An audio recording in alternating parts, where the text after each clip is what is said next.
संजय सावकारे यांनी शेतकऱ्यांच्या जखमेवर मीठ चोळलं। शेतकऱ्यांकडे पाहण्यासाठी सावकारेंना वेळ नाही, मात्र सावकारेंना लोणार सरोवर पर्यटनाचा मोह आवरता आला नाही। बुलढाण्यातल्या शेतकरी त्रस्त आहे, सावकारे पर्यटनात व्यस्त आहे।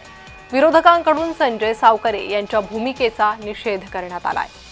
याच प्रकरणी शिवसेना ठाकरे गटाच्या प्रवक्त्या जयश्री शेळके यांच्याशी बातचीत केली आहे। आमचे प्रतिनिधी प्रफुल्ल खंडारे यांनी पाहुयात।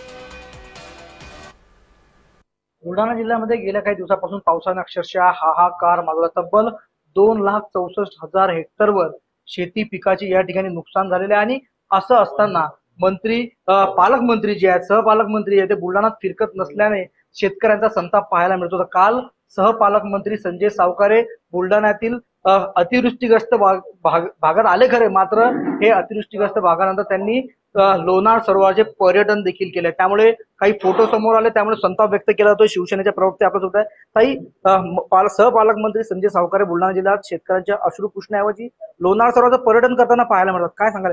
दुर्दैवाची गोष्ट आहे खरं म्हणजे हे सरकार अतिशय असंवेदनशील आहे। यांना जनतेच्या दुःखाची जराही जाण नाही। या राज्यामध्ये यांनी 2-2 पालकमंत्री बऱ्याच ठिकाणी दिलेत। बुलढाणा जिल्ह्यालाही 2 पालकमंत्री दिले, परंतु 4 दिवस होऊनही पालकमंत्र्यांना जिल्ह्याचा दौरा करावासा वाटला नाही। जिल्ह्यात अनेक ठिकाणी अतिवृष्टी झाली आणि जिल्ह्यात ओला दुष्काळ जाहीर करावा अशी सर्वसामान्य सगळ्यांची आणि शेतकऱ्यांची भावना आहे। परंतु ते करायचं सोडून जर हे पर्यटन करत असतील तर मला असं वाटतं की यांनी यांच्या पदांचे राजीनामे दिले पाहिजे आणि पर्यटन करत फिरलं पाहिजे।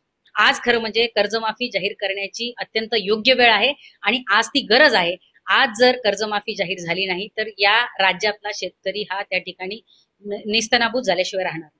प्रफुल्ल खंडारे, जय महाराष्ट्र न्यूज, बुलढाणा।